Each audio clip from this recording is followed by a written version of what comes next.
ఏం కూర ఉన్నది? ఏం కూర వండలే. ఎందుకు? ఏదో ఒకటి వేసుకొని తిను, ఉన్నది పచ్చడి వేసుకొని. ఎందుకు? ఇంట్లో కూరగాయలు ఉన్నాయి కదా, కూరగాయలు ఉన్నాక వండవా కూర? నేను వండను. ఎందుకంటే మరి వేసుకురా, ఏం కూర వేసుకొని వస్తావు? చెప్పిన మాట ఇంటలేవు, చేస్తలేవు. నేను వేసుకొని తింటా. ఏం మాట లేదు నువ్వు చెప్పింది. నువ్వు అక్కడికి మిషన్ పోతా అంటే నేను ఆడికి వస్తా అంటే వద్దంటున్నాను. నువ్వు కడుపుతూనే ఉండే ఒక ఊరికి వస్తావా? ఇక్కడ అమ్మ నాన్న కాడ ఉండక. నేను ఉండను వాళ్ళ దగ్గర. ఎందుకు? వాళ్ళు ఏమంటున్నాను ఉండవు. నేను ఉండను, నీతో పాటు ఆడ రూమ్ కిరాయి తీసుకొని ఉన్నా. ఆడ ఒక ఊరికి నువ్వు కడుపుతూనే ఉండవు. నేను పొద్దుగాల 6 గంటలకు పోయినా అంటే నేను వచ్చే వరకు 8, 9 అవుతుంది నైటు. ఏం కాదు, నేను అక్కడ దగ్గరలో చుట్టుపక్కల ఇల్లు ఉన్న కాడ చూడు, అక్కడనే ఉన్నా. మరి నేను పోయి ఒక 4 రోజులు చేసినాక నిన్ను కానీ తీసుకుపోతా. ఏమొద్దు, ఇప్పుడే తీసుకెళ్ళు వాళ్ళ దగ్గర.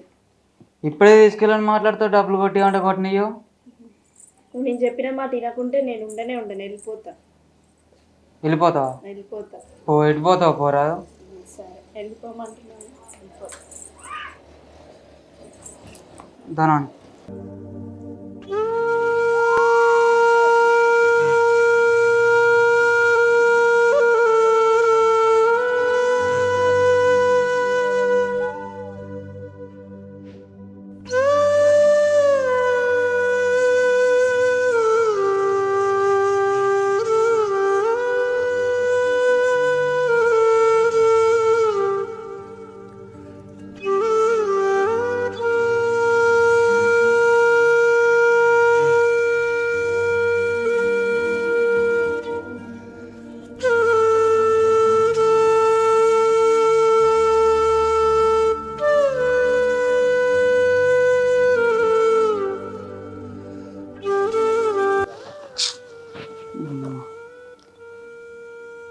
ఇవాళ నా కేసు కొట్టి తీసుకొని బండి కడిగి పోనానే ఇవ్వాలంటే ఇది ఇట్లా చేస్తుంది, నన్ను కాదని వెళ్ళిపోయి.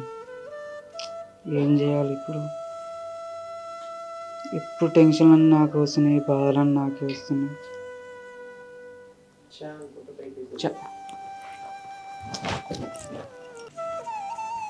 శిరీష ఆగే, అరే ఆగు, ఆగా ఆడ. అర్రే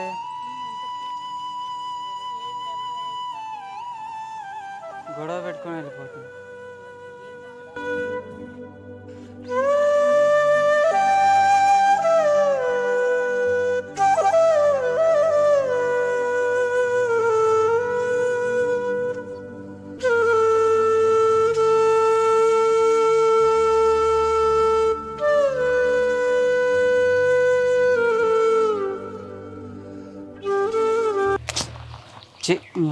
నిన్నటిదాకా ఒక కేసు గురించి ఉంటే అది మొత్తం పోగొట్టుకుంటేనే, కేసు కొట్టేసుకుంటేనే ఇప్పుడు దీంతోనే గోల్ వచ్చింది నా భార్యతో. ఇప్పుడు నన్ను కాదని వెళ్ళిపోయి ఏరుపడదని అంటే ఏరుపడకుండా వెళ్ళిపోయొచ్చి ఏం చేద్దాను ఇప్పుడు? ఇవన్నీ నాకు వచ్చాయి, ఇబ్బందులు వచ్చినాయి, బాధలు వచ్చినాయి, అన్నీ నాకు వస్తున్నాయి, ఇబ్బందులు, బాధలు. ఏం చేద్దాను? ఇవన్నీ బాధలన్నీ నాకు వస్తున్నాయి, చాలా వస్తాయి. పురుగుల మంది తాగానే వస్తాయి. ఏం చేస్తాం? ఈ అమ్మ ఈ బాధలు తట్టుకోలేక ఈ మందాన్ని దాగి చచ్చిపోతాయి. ఇంటికాడ భార్యతోని అమ్మ నాన్నతో గొడవలు వీకే, మందన్న దాగి చచ్చిపోతాయి. వీకే ఈ బాధలు పడలేకపోతున్నాయి. ఒకసారి అమ్మ నాన్నతో మాట్లాడదాను చివరిసారిగా, ఒకసారి చచ్చిపోతున్నాను. హలో బాపు, నేను చచ్చిపోతున్నా బాపు. ఇక నాకు బతక బుద్ధి కావట్లేదు బాపు, ఇక నేను చచ్చిపోతున్నా బాపు. ఇక తాగుతున్నా బాపు,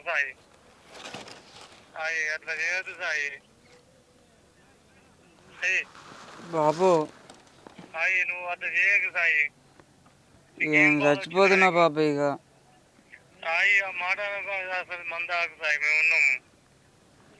చచ్చిపోతున్నా బాపు.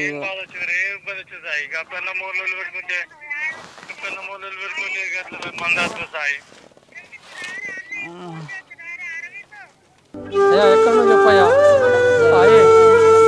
ఎక్కడ నుంచి చెప్పయ్యా? హలో సాయి, ఏం కాదు.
ఓ సాయి ఫోన్ చెప్తారు సప్పుడు ఎత్తారు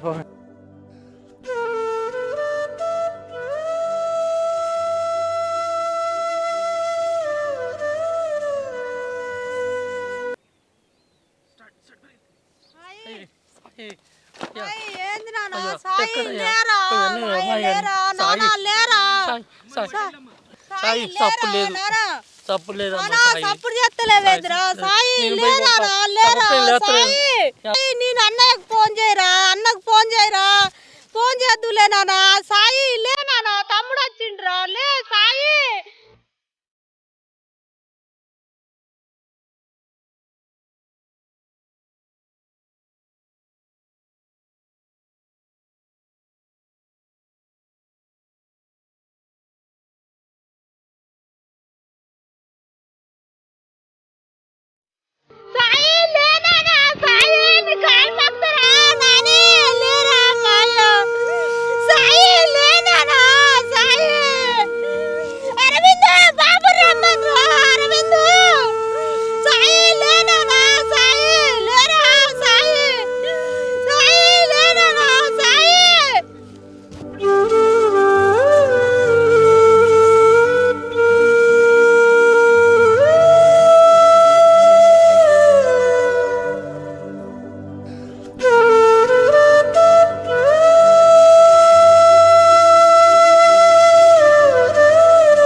డాక్టర్ గారు మా అబ్బాయి పురుగు మందు తాగి తీసుకొచ్చామండి ఎట్లా ఉందండి కండిషన్ ఎట్లా ఉంది డాక్టర్ గారు? బాబుకి అయితే పురుగు మందు అంతా కట్టించామండి, చాలా సీరియస్గా ఉంది.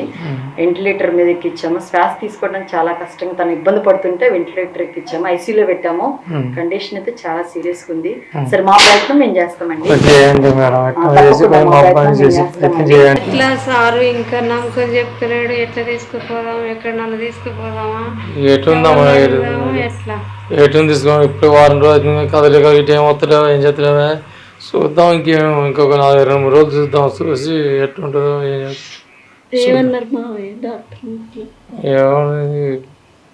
అసలు గ్యారంటీ అని అంటారు, ఇస్తలేరు. ఇంకా అట్టినామని కదలికలు లేవు ఏం లేవు. ఇంత దాని పెద్ద ఇంత పొడి రిసీవ్ చేసుకుంటారు. ఇప్పుడు సాగు మీద మన పానం మీద తెచ్చుకుంటారు. అయిందానికి ఆనందానికి చేసుకొని ఎంత విషయం మొత్తం పెద్దగా చేసుకొని ఇప్పుడు అందరినీ ఇబ్బంది పెట్టుకుని కానీ ఏం చేస్తారో ఎట్లా చేస్తారో, ఇక నువ్వు చేసేది అయితే చేసినావు, ఇంకా నీ ఇష్టం. ఇక చూడలేక భక్తులు నన్ను తీసుకుపోనా దేవుడు.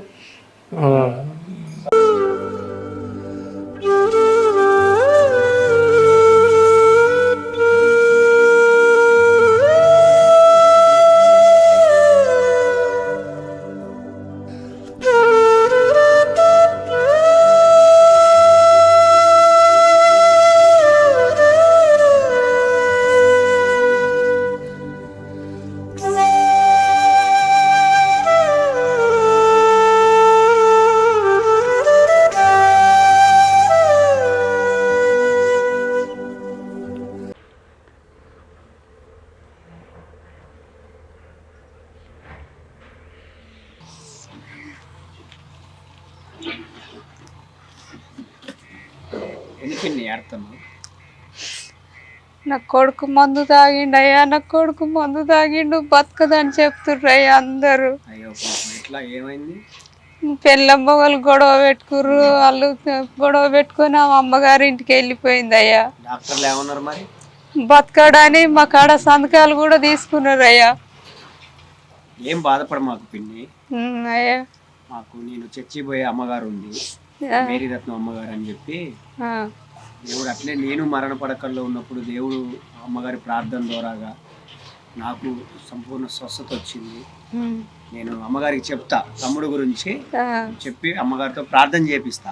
చెప్పి అయ్యా నీ కాలు మొక్కుతాయ్యా, నా కొడుకుని బతికించురయ్యా, మీ దండం చేస్తా తండ్రి. నేను తమ్ముడు కోసం మమ్మీతో ప్రార్థన చేపిస్తా.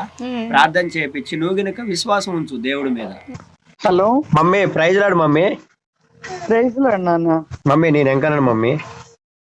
నాన్న మమ్మీ మన తమ్ముడు మన బ్రదరు కొంచెం పురుగుల మందు తాగింది మమ్మీ. అయ్యో ఎవరు నాన్న? సాయి అని మన కొలిక్. అయితే ఐసీలో ఉండు మమ్మీ.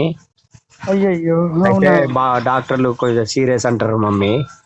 అవునా నాన్న? అయితే నేను తమ్ముడి కాడికి వచ్చి వాళ్ళ అమ్మకి కొంచెం ఓదార్చిన మమ్మీ. అమ్మగారితో ప్రార్థన చేపిస్తామ్మా, నువ్వేం బాధపడ మాకు, ఆ దేవుడు గొప్పవాడు యేసయ్య. ఆ అమ్మ ప్రార్థన చేస్తే తమ్ముడికి మంచి స్పర్శ వస్తుంది అని చెప్పి నేను వాళ్ళకి చెప్పి ఓదార్చా మమ్మీ. కొంచెం మమ్మీ అయితే ఇంట్లో కొంచెం భార్య భర్తలు గొడవల వల్ల ఇంకా పాపం వాళ్ళు చిన్నవిగా 23 years, పాప 21, పాపకుంటే బాబుకు ఒక 25, 26 అట్లుంటాయి మమ్మీ. చిన్న వయసే చిన్న వయసులో కొంచెం మ్యారేజ్ చేసుకొని వాళ్ళు అయితే ఇక భార్య భర్తల్లో మనస్పర్ధాలు వచ్చి బాబు మా తమ్ముడు కొంచెం దగ్గర బంధువు అవుతాడు నాకు. అయితే ఇక పురుగుల మందు ఆగి కండిషన్ కొంచెం సీరియస్ గా ఉంది మమ్మీ. అయితే ఒకసారి మరి లోపలికి ఎలా చేస్తారా నాన్న? నేను తీసుకెళ్తా, చెప్పిన మమ్మీ వాళ్ళకి ఇట్లా సంగతి అని చెప్తే పంపిస్తా. కొంచెం మమ్మీ తమ్ముడికి కొంచెం ప్రార్థన చేయండి మమ్మీ. ఇవ్వండి నన్ను, పెట్టండి, చౌకాడ పెట్టండి బాబుకి. మమ్మీ కొంచెం చేయండి మమ్మీ తమ్ముడికి ప్రార్థన. సరే చౌకాడ పెట్టండి. నేను పెట్టిన మమ్మీ. సర్వశక్తివంతుడా దయగల తండ్రి, నీకు వందనాలు చెల్లిస్తూ ఉన్నాను ప్రభా. సృష్టి యావత్తు నీవు ప్రతి వికోసముని చేస్తున్న దేవా, కుమారుని జ్ఞాపకం చేసుకో ప్రభా. కుమారుని మీరు ముట్టమని అడుగుచు ఉన్నానయ్యా, ప్రతి అవయవేకమును మీరు తాకమని అడుగుచు ఉన్నాను ప్రభా. దేవా మీరు తాకండి, మీరు ముట్టండి అయ్యా, ముట్టండి ప్రభా ప్లీజ్. అవా షాల్ బి గ్లోరీ మాస్తి కమాందర్ వాహినిజవా షూరి గ్లోరీ కౌరిమా. యేసయ్యానికి వందనాలు చెల్లిస్తూ ఉన్నాము. ఇప్పుడే అద్భుత కార్యమును మీరు చేయమని, సంపూర్ణమైన స్వస్థత విడుదల దయచేయమని యేసు క్రీస్తు నామమున అడుగుతున్నాం తండ్రి, ఆమేన్. Hello mummy. నాన్న ఏమీ కాదు నాన్న, మంచిగా అయిపోతుంది బాబుకి. దేవుడు సంపూర్ణమైన స్వస్థత ఇస్తాడు.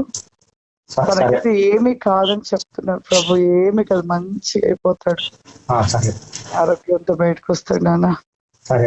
సరేనా నాన్న? ప్రార్థనలు పెడతాలే నాన్న, సంఘంలో కూడా చెప్తాను, అందరికి ప్రార్థన చేయమని చెప్తాను. సరేనా? సరే మమ్మీ. సరే నాన్న. Praise Lord mummy. Praise Lord నాన్న. మమ్మీ గారితో ప్రేయర్ చేపించా తమ్ముడికి. ఏం కాదు తమ్ముడికి, ఏం కాదు, మంచిగా మమ్మీ గారు ప్రార్థన చేసి నాన్న దేవుడు స్వస్థత ఇస్తాడు కంపల్సరీ. నాన్న దేవుడు కాపాడుకుంటాడు, ధైర్యంగా ఉండు.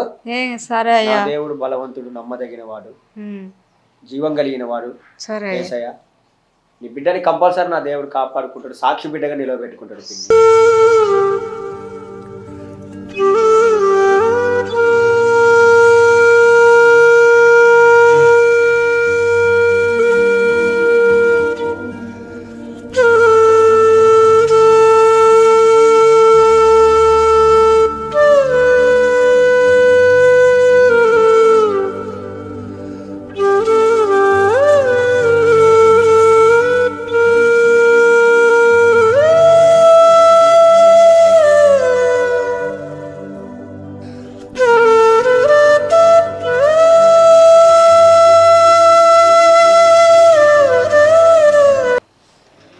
పిన్ని అమ్మగారితో ప్రార్థన చేయించా సాయికి.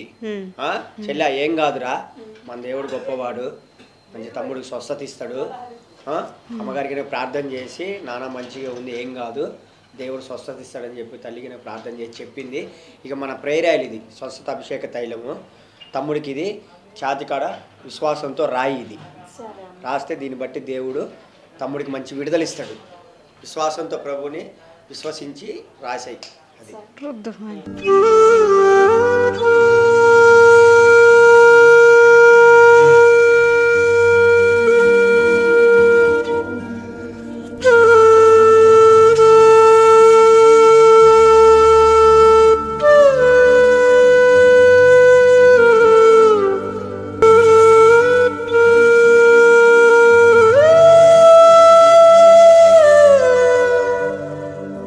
కదిలిండారా? కదిలిండి. ఇది ప్రేయర్ ఆయిల్ రుద్దంగానే కళ్ళు తెరిచి చూసి కాళ్ళు చేతులు కళ్ళు కూడా తెరిచిండా? కళ్ళు కూడా తెలిసి చూస్తుండు. ఏమన్నా అన్నాడా? పిలుస్తే పలుకుతుండు, చూస్తుండు. ఈ ప్రేయర్ ఆయిల్ రుద్దినందుకు మనకి కళ్ళు తెరిచి చూసి స్పర్శ వచ్చింది. డాక్టర్లు కూడా మనకి గ్యారంటీ ఇవ్వలేము, ఎన్ని రోజులకు కదులుతాడో అది ఇది అన్నాడు. కానీ మమ్మీ ప్రార్థన చేసినందుకు మనకి ప్రేయర్ ఆయిల్ రుద్దినందుకు మంచిగా స్పర్శ వచ్చింది.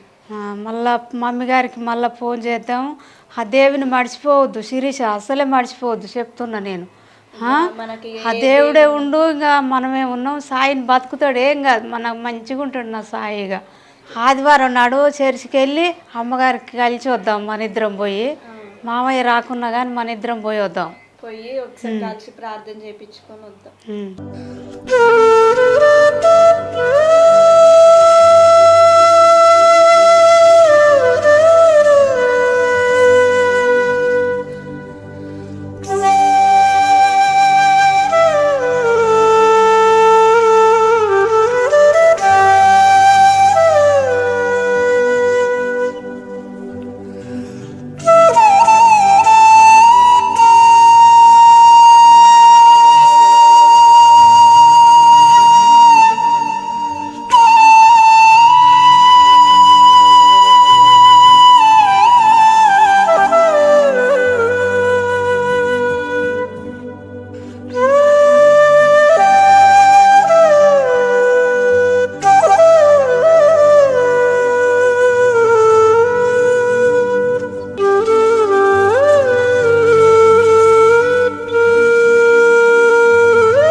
సాయిది అదే మందు ఆగింది కదా, పురుగు మందు ఆగింది.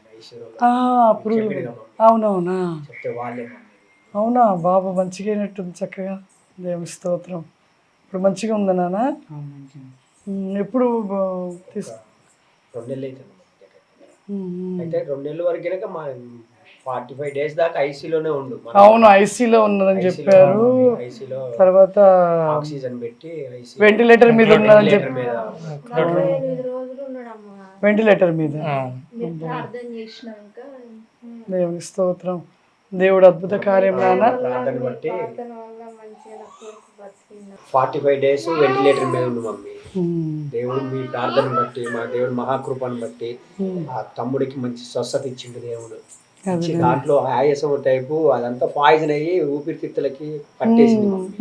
ఆ శ్వాస తీసుకోకపోవడం వల్ల కనుక ఇక దేవుడు మనకు ప్రేరేపించి అక్కడికి పోయి వెళ్ళడము, బలపరిచి ధైర్యపరిచి మీకోసం ప్రార్థన చేయడం అనేది చాలా గొప్ప విషయం. దేవుడు అందు విశ్వాసం ఉంచి ప్రార్థన చేయబడి దేవుడు అద్భుతంగా వాళ్ళకి కార్యం చేసింది. 40 days ఉన్నారమ్మా వెంటిలేటర్ మీద ఉన్నాడు. 40 days 48 రోజులు వెంటిలేటర్ మీద ఉన్నామమ్మా. మళ్ళా 57 రోజులు హాస్పిటల్నే ఉన్నామమ్మా. అయితే మా ఆడబిడ్డల కాళ్ళు ఊదబెట్టినాం, మా అక్క చెల్లెళ్ళ కాళ్ళు ఊదబెట్టినాం, మా అత్తది అందరి వేయి పెట్టినా సరిపోలే మమ్మీ. సరిపోకుంటే ఇంకా ఇల్లు కూడా నిరుడు. ఈయన కరోనా వచ్చింది. కరోనా వచ్చినప్పుడు అప్పుడు 20 లక్షల దాకా అయినాయి. అప్పుడు కూడా అమ్ముకోలేదు. భూమి కొంచెం భూమి ఉంటే ఈ మగ పిల్లలు కదా, ఇల్లు ఎంత ఖర్చు అయిందమ్మా మొత్తం? మొత్తం 20 లక్షలు దాకా 25 లక్షలు వచ్చింది. 25 లక్షల దాకా అయింది మమ్మీ. పాపం వాళ్ళ ఉండూరులో ఇల్లు ఉంటే దానికి నాకు అమ్ముకుర్రు. పాపం ఇల్లు అమ్ముకొని అది కాక మళ్ళీ బయట వేరే కాడ అప్పులు తెచ్చుకొని పెట్టుకుర్రు. మళ్ళీ డిశ్చార్జ్కి 10 లక్షలు అడిగారు. అప్పటికంత పెట్టి 10 లక్షలు అడిగితే మళ్ళీ మనం దేవుడు విశ్వాసం ఉంచి వాళ్ళు విశ్వాసం ఉంచి ప్రార్థన చేసుకొని పాప వాళ్ళు తలసానం చేసుకుంటే దేవుడికి మోకరించుకొని. చాలా సంతోషం నాన్న, గొప్ప సాక్ష్యము. సర్వశక్తివంతుడి దగ్గర తండ్రి నీకే వందనాలు చెల్లిస్తున్న ప్రభా.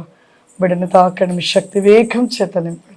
ఆకేందలి స్టిల్ బికోసమే ఎల్లవేళలో మీరు తోడే ఉండండి ప్రతి విషయ వేగంలో. వెన్ బి గ్రో బా స్టైల్ బికాస్ మీద ఇచ్చిమర్చున్నాను తండ్రి. ఆమేన్. దేవా బిడ్డలకు నిత్యం తోడే ఉండండి, ప్రతి విషయంలో విజయమిస్తూ నీలో చివరి శ్వాస వరకు నమ్మకాన్ని కలిగి ఉండి కృప దయచేయండి తండ్రి. ఆమేన్. Thank lord. ద బ్లెస్డ్ లీస్ట్ కృపాశీర్వాద ఏకము దయచేయండి, నిత్యం తోడేయండి ప్రభు. ముడి అతి కృషిలో వస్తుంది ప్రభు. బిడ్డకి నిత్యం మంచి ఆరోగ్యం దయచేయండి తండ్రి. ఆమేన్. As Lord the glory come, the విషయాలు వస్తుంది ఆశ్రయించి. ఆమేన్. ఓకేమ్మా, ప్రైజ్ లార్డ్. ప్రైజ్ లార్డ్ అన్న. గాడికి వందనాలు. నాది నల్గొండ జిల్లా నగరికల్ గ్రామం నుంచి ఇక్కడికి ఖమ్మం దగ్గర పావడపల్లి గ్రామానికి వచ్చినాము ట్రాక్టర్ తోలనీకి. చిన్న భార్యాభర్తల గొడవ వల్ల నేను పాయిజన్ తాగి చావు బతుకుల్లో ఉంటే నన్ను ఖమ్మం ప్రశాంతి హాస్పిటల్కి తీసుకొని వచ్చారు అమ్మ నాన్న. తీసుకొచ్చినాక 4-5 రోజులు అలా ఉంచినాక డాక్టర్లు ఉండి నువ్వు బతకడు, మీ అబ్బాయి బతకడు, చనిపోతాడు అని అప్పటికి నోట్ల గొంతుల ఆక్సిజన్ వెంటిలేటర్ పెట్టారు. సమాజంగా ప్రజలకు అనేది ఆ హాస్పిటల్లో ఆక్సిజను ముక్కు ద్వారా కానీ వెంటిలేటర్ మాస్క్ ద్వారా కానీ పెడతారు. కానీ నాకు చెప్పలేని తీరంగా గొంతులో పొక్క పెట్టి గొంతు నుంచి ఆక్సిజన్ పంపించారు. 45 రోజుల దాకా నాకు మాట రాలే. ఖమ్మం హాస్పిటల్లో బతకడం అని చెప్తే తీసుకెళ్ళారు. అలా తీసుకుపోయినా కానీ నాకు స్పర్శ లేదంట. ఇది ఇప్పుడు మా వాళ్ళు చెప్పినది నేను చెప్తున్నా. స్పర్శ లేకపోతే డాక్టర్ ఇట్లా బతకడు, ఈయనకి ఎన్ని పెట్టినా వేస్ట్ బతకడు అని చెప్తే అందులో ఒక ఆంటీ అక్కడ హాస్పిటల్లో పనిచేసేట ఉంది. మా అమ్మ నాన్న ఏడుస్తుంటే దేవుని గురించి చెప్పిందంట. అమ్మ నాన్నకి చెప్తే ఇట్లా చర్చిలో ఉండే వెంకన్ననే పరిచయం చేసింది. పరిచయం చేసినాక వెంకన్న అమ్మ నాన్నని పిలిచి, బాబాయ్ తమ్మినికి ఏం కాదు, తమ్మిని నేను చూసుకుంటా, దేవుడు నన్ను పంపించిండు బాబాయ్ అని విశ్వాసంతో బాబాయ్ అమ్మ నాన్నని బాధలో ఏడ్చుకుంటూ ఉండాలని బాబాయ్ అని పిలిచి దేవుడు పంపించి బాబాయ్ అని పిలిపించి దేవుడు వాళ్ళని ఊకించి నన్ను తమ్మినికి ఏం కాదు, తమ్ముడు ఎంతసేపు ఉన్నా భక్తాడు, తమ్మినికి ఏం కాదు అని చెప్పి డాక్టర్లు ఎన్ని రోజులున్నా ఈడు చచ్చిపోతాడు, ఈయనకి డబ్బులు వేస్ట్ అని చెప్పినా కానీ అప్పటికి 25 రోజులు దాటింది. వెంటిలేటర్ పెట్టి 25 రోజులు దాటినా కానీ వీడు బతకడు, చచ్చిపోతాడు అని మా అమ్మ నాన్న ఉండి ఆ వెంకన్న ద్వారా మా మమ్మీగారి ద్వారా ప్రార్థన చేపించి ఈ చర్చికి వచ్చారు. అమ్మ నాన్న మా అత్తమ్మ ఇట్లా ఈ చర్చికి వచ్చి మమ్మీగారితో ప్రేయర్ చేయించారు. ప్రేయర్ చేపిస్తే మమ్మీగారు ఒక మాట, మీ బాబుకి ఏం కాదండి, చీకటి శక్తులు మీ బాబు మీద ఉన్నాయి, మీరు దేవుని నమ్ముకోనని మమ్మీగారు చెప్పినాక ప్రేయర్ ఆయిల్ ఇచ్చి మమ్మీగారు హాస్పిటల్కి పంపించిందంట మా అమ్మ నాన్నతో. నాకు స్పర్శ లేదు, 25 రోజులైనా స్పర్శ లేదు. నాకు స్పర్శ లేకుండా కానీ మమ్మీగారు ఇచ్చిన ఆ ప్రేయర్ ఆయిల్ నాకు రాయంగా స్పర్శ వచ్చిందంట. నాకు స్పర్శ వచ్చి ఒక లెఫ్ట్ సైడ్ కాలు ఒకటి పైకి లేపినాక అలాగనే ప్రేయర్ ఆయిల్ రాయగా మొత్తం నాకు స్పర్శ వచ్చి కళ్ళు తెరిచి చూసినా కానీ అప్పటికి 30 రోజులు దాటింది. 30 రోజులు దాటినాక కానీ హాస్పిటల్లో డాక్టర్లు ఉండి బతకడని చెప్పారు. అలానే ఇక మమ్మీ గారితో వెంకన్న బ్రదర్ గారు చెప్పంగానే ఇక మమ్మీ గారితో ప్రార్థన చేయించుకున్నాం. ఇక రోజు ఆ ప్రేయర్ ఆయిల్ రుద్దినాక అతనికి కొంచెం స్పర్శ అనేది వచ్చినాక అతను ఇక కొంచెం కళ్ళు తెరిచి చేతులు కాళ్ళు కదలడం, మాట అంటే ఇక్కడ గొంతుకు ఆపరేషన్ చేసి వెంటిలేటర్ పైప్ పెట్టారు. అతనికి పెడితే ఇక మాట రాకపోతే కొంచెం సైగ చేసేది అన్న. ఇంకా 40 రోజుల దాకా వెంటిలేటర్ అలానే ఉంచారు. అతనికి ఏమి నోట్లో నీళ్ళ చుక్క కూడా వేయలేరు. ఏం లేకుంటే ఏమైనా ట్యాబ్లెట్స్ గ్లూకోజ్లతోనే ఉన్నాడు అతను మొత్తం. 40 రోజుల తర్వాత కొంచెం కొంచెం ఇక ఆ మమ్మీ గారు ఇచ్చిన ఆయిలే రుద్దిన తర్వాత తర్వాత ఇక మెల్లమెల్లగా డాక్టర్లు పాలు జావా అలాంటివి అది కూడా ముక్కు ద్వారా పంపేది అతనికి. ముక్కులో పైప్ పెట్టి ఆ పైప్ ద్వారానే పంపేది. అలా అలా మెల్లగా ఇక కొన్ని రోజుల తర్వాతకి రక్తం గడ్డలు అనేటివి అతనికి గొంతుకు ఆపరేషన్ చేశారు కదా, దానివల్ల గొంతుకు ఆపరేషన్ చేసినందుకు ఊపిరితిత్తులలో రక్తం గడ్డలు అడ్డుపడి ఇబ్బంది పడేది. ఆ రక్తం గడ్డలు అడ్డుపడ్డప్పుడల్లా చాలా అవస్థ తీసేది. మనిషి మొత్తం హార్ట్ బీట్ అంతా మొత్తం సాచురేషన్ మొత్తం తగ్గిపోయేది అతనికి. తగ్గిపోయి ఇక డాక్టర్లు ఇక మేము ఏం చెప్పలేము, ఇక అతను మీకు గ్యారంటీ అయితే ఇవ్వలేమని చెప్పారు. చాలాసార్లు అలానే చెప్పారు. అతనికి ఊపిరితిత్తుల వల్ల అది రక్తం గడ్డలు అడ్డుపడ్డప్పుడల్లా ఇక చాలా అవస్థ తీసి ఇక సాచురేషన్ ఇట్లా తగ్గిపోయినప్పుడల్లా ఇక మేము గ్యారంటీ ఇవ్వము, మీకు ఏం చెప్పలేమని చెప్పేది. ఇట్లా రక్తం గడ్డలు అడ్డుపడ్డప్పుడల్లా మేము ఇంకన్నా బ్రదర్ ఏం కాదు, నేను మమ్మీ గారితో ప్రార్థన చేపిస్తూనే ఉన్నా, కానీ మీరు ఏం టెన్షన్ పడకండి, ఏం కాదు అని ఇంకా బ్రదర్ చెప్పినందుకు మేము ఇంకా ఏడ్చుకుంటూ ప్రార్థన చేసుకుంటూ అలానే ఉండేవాళ్ళం. ఉండిన తర్వాత ఇంకా అట్లనే ఇక సీరియస్ అయితేనే ఉండు. ఈ రక్తం గడ్డలు ఒక్కటి పడడం వల్ల చాలా సీరియస్ అయితే ఇక డాక్టర్లు ఉండి ఇక హైదరాబాద్ తీసుకెళ్ళాలి అని ఇక డాక్టర్లు చెప్పారు. చెప్పిన తర్వాత ఒకసారి ఇక చాలా సీరియస్ అయ్యిండు. సీరియస్ అయితే డాక్టర్ ఉండి ఇప్పుడు ఎమర్జెన్సీగా మీరు 4 గంటలల్లో హైదరాబాద్ తీసుకెళ్ళాలి ఇక్కడి నుంచి అని నైట్ 9 గంటలకు చెప్పిండి ఈ మాట మాకు.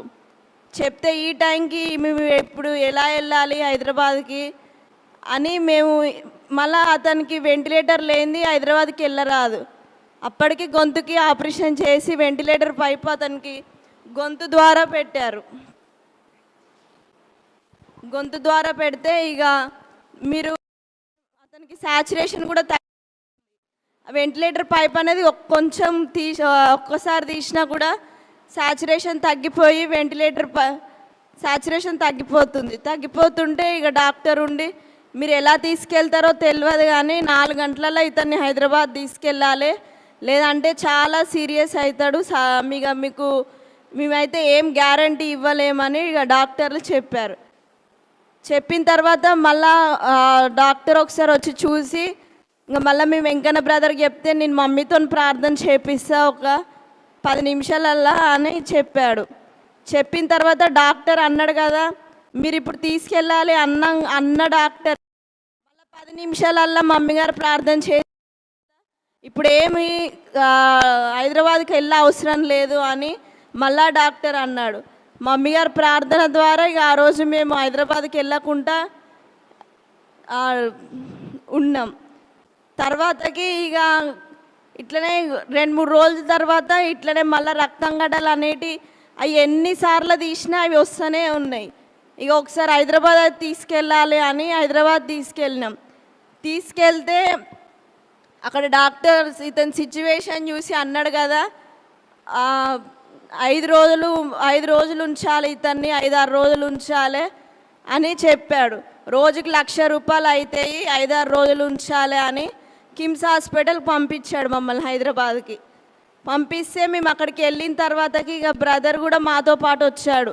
మీరేం భయపడకండి అని మాతో పాటు ధైర్యం చెప్పుకుంటూ మాతో పాటు వచ్చాడు. అక్కడికి వచ్చిన డాక్టర్ నుండి 5 రోజులు ఉండాలి అని చెప్పి అతను ఎమర్జెన్సీ దాంట్లో డాక్టర్లు తీసుకెళ్ళారు. 5 రోజులు ఉండాలి అన్న డాక్టర్లే మళ్ళీ బ్రదర్ గారు ఫోన్ చేయించి ప్రార్థన చేయించిన తర్వాతకి మీరు తెల్లారే తీసుకెళ్ళండి అని మళ్ళా చెప్పారు.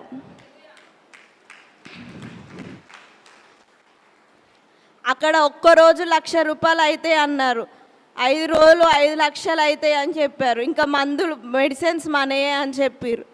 అట్లా అన్న డాక్టర్లు ఇక మమ్మీ గారితో ప్రార్థన చేపిస్తే ఈరోజు ఒక్కరోజు ఉంచండి, మీరు రేపు మార్నింగ్ కల్లా తీసుకెళ్ళొచ్చు అతన్ని అని చెప్పి మమ్మల్ని మళ్ళీ హాస్పిటల్కి పంపించారు.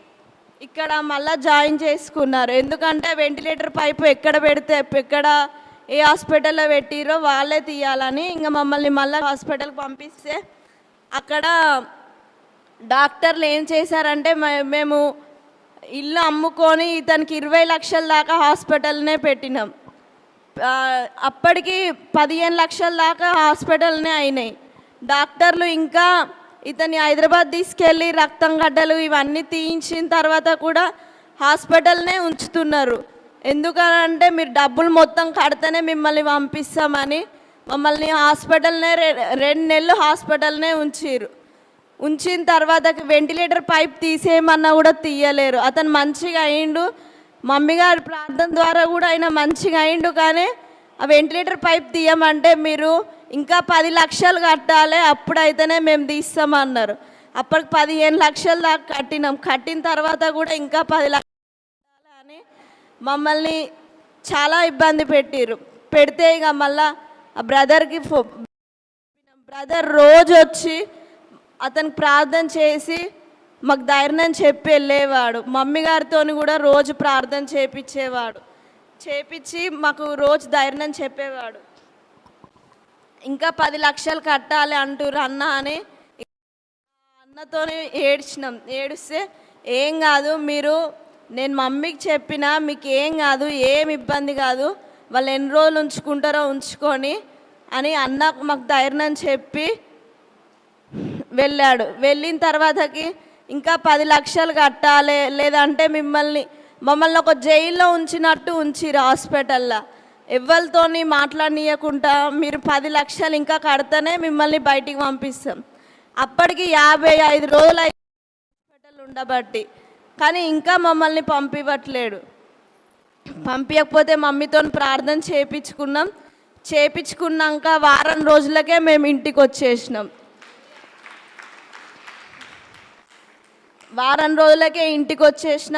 కొంచెం ఆ పాయిజన్ తాగినందుకు ఆ మందుల ద్వారా అతనికి లెఫ్ట్ కన్ను కొంచెం ఇబ్బంది అయ్యి కొంచెం నీళ్ళు అనేటివి ఆ కన్నుకి బాగా కారణం స్టార్ట్ అయింది.